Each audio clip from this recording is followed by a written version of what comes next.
আসসালামু আলাইকুম সুপ্রিয় ভিউয়ার্স এন্ড খামারি, আপনাদেরকে অনেক অনেক স্বাগতম আমার ভিডিওগুলো রেগুলার দেখার জন্য। আজকে আমরা আসছি এটা রিভিউ নেওয়ার জন্য মেইনলি এই গরুটা। এটা কাল আগামীকাল একটু আপনি বলবেন কথা আর কি। হ্যাঁ, আগামীকাল রাত 11:30টার দিকে আমরা আসছিলাম। কি সমস্যা ছিল একটু বলেন দেখি, ওখান থেকে বলেন, সুন্দর করে বলেন। ওই যে দাঁড়াতে পারিনি, কাঁপাকাঁপি করছে, আবার শুয়ে পড়ছিল গরুটা, তাই না? শুয়ে পড়ছিল, উত্তর পাইনি। আগামীকাল রাত 11:30টায় ওনারা আমাকে 10:30-11টার দিকে ফোন দিছে। আমি ইনস্ট্যান্ট চলে আসছি, ভাত খাচ্ছিলাম ওই সময় রাতে। তো সঙ্গে সঙ্গে আমার সর্বোচ্চ চেষ্টা করছি যত দ্রুত আসা যায়। এসে আমি দেখি যে উনি যেটা বললাম, শরীর কাঁপতেছিল, গরু শুয়ে পড়ছিল, মানে পড়ে গেছিল গরু আর কি, তাই না? গরু পড়ে গেছিল। গরু পড়ে যাওয়ার পরে আমি আসে ডায়াগনোসিস করি আর কি। যদিও একজন পলিচির সঙ্গে ফোন দিছিল যে মিল্ক ফিভার কিনা, ওইটা স্যালাইন দিতে আছে, আমাকে দেখি আমি গরুটা। তো যাক, আমি আসে ইনস্ট্যান্ট গরুটা দেখি এবং দেখার পরে মানে আমার আমার যতটুকু ক্যাপাসিটি আছে সেটা ফিল মানে এক্সপিরিয়েন্সের উপর ডায়াগনোসিস করে আমি 3-4টা ইনজেকশন করি আর কি, ট্রিটমেন্ট করি আমার মতো করে।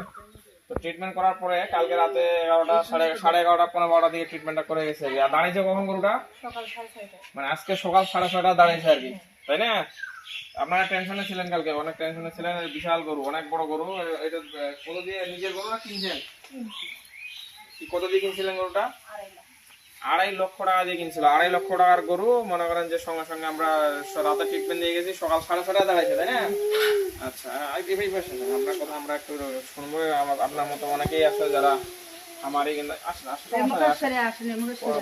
তো আসেন। আমরা এই জন্য আসছি যে গরুটার রিভিউ নিবো আমরা আর কি, যে আমাদের ট্রিটমেন্টটা কাজে লাগছে। আপনি কি আমাদের ট্রিটমেন্টে খুশি তো নাকি? আপনার কি উপকার করতে পারছি মনে হচ্ছে? আপনার উপকার হয়েছে তো? সেটা তো এই যে আমাদের জলযন্ত্র প্রমাণ পিছনেই দাঁড়িয়ে আছে। এই গরুটা আমরা আল্লাহ তাআলার রহমতে দাঁড় করাই দিচ্ছি আর কি, একদম সর্বোচ্চ কম খরচে। ওনার মাত্র 600 কত টাকা যেন ওষুধ বিল আসছিল কালকে, 650 টাকা, 44 টাকা। ওই ওষুধের বিলটা ওনার লাগছে, গরু দাঁড়ায় গেছে। কিন্তু অনেকে কি করে যে হাজার হাজার টাকার স্যালাইনের উপর রাখে এবং মানে মেলা টাকা খরচ করে, কিন্তু গরু দাঁড় করতে পারে না। লাস্ট পর্যন্ত কি হয়, গরু 1.5 টাকার গরু 1 লাখে চলে আসছে, পুরো শেষ পর্যন্ত কষাক দিয়ে দেয়।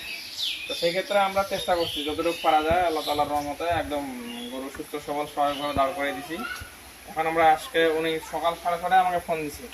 তো আমি পরে ফোন কথা বলে উনি বললো যে গরুটা 6:30 দাঁড়িয়ে গেছে আর কি। আর খাবার দাবার করতেছে তো, এখন সমস্যা নেই তো? খাওয়া ঠিক আছে, প্রসাদ পায়খানা খাবার দাবার সব ঠিক আছে, তাই না? এগুলো কোনো সমস্যা নেই। যাক, এখন আমরা মোটামুটি আমাদেরও ভালো লাগলো। আর আমি ভিডিওগুলো রেগুলার করি আপনাদের মতো যাদের আরো গরু আছে, হয়তো তারা প্রপারলি জানে না যে কোন জায়গায় গেলে তাদের ট্রিটমেন্টটা পাবে আর কি। তারাও যেন প্রপার ট্রিটমেন্টটা পায়, আমিও চেষ্টা করি আর কি তাদের কাছে একটু পৌঁছানোর জন্য। এই জন্য এই ভিডিওগুলো করে তাদের কাছে পৌঁছানোর চেষ্টা করি যতটুকু পারা যায়। হয়তো আপনার এই ভিডিও দেখার মাধ্যমে, আপনার কথা শোনার মাধ্যমে আরো হয়তো 5-7 জন উপকৃত হবে। এখানে আপনারও এটা লাভ যে আপনি মানুষের উপকার করলেন। আমরাও চেষ্টা করি যতটুকু পারা যায়।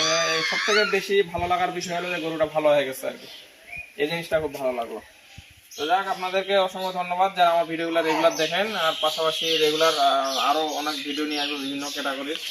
আপনারাও চেষ্টা করবেন যখন আপনাদের এই ধরনের গরু হবে, যারা আপনাদের আশেপাশে এক্সপার্ট আছে, যারা এই বিষয়ে অভিজ্ঞ, তাদের শরণাপন্ন হবেন। তাহলে হয়তো এই যে ওনার 2.5 লক্ষ টাকার গরু এখন স্বাভাবিক মোটামুটি আল্লাহ তাআলার রহমতে, আর কোনো সমস্যা নেই। তো আপনাদেরও এরকম অনেকেরই আছে যাদের বললাম একটু আগে, লক্ষ লক্ষ টাকার গরু কয়েক হাজার টাকা কষায় গেলে বিক্রি করার লাগে। তো এই জিনিসগুলো আপনারা যদি একটু প্রপারলি সঠিক জায়গায় সঠিকভাবে ম্যানেজমেন্ট করতে পারেন, ট্রিটমেন্ট করতে পারেন, তাহলে আপনাদেরও এই ক্ষতির মুখ থেকে বেঁচে যাওয়া সম্ভব। ধন্যবাদ।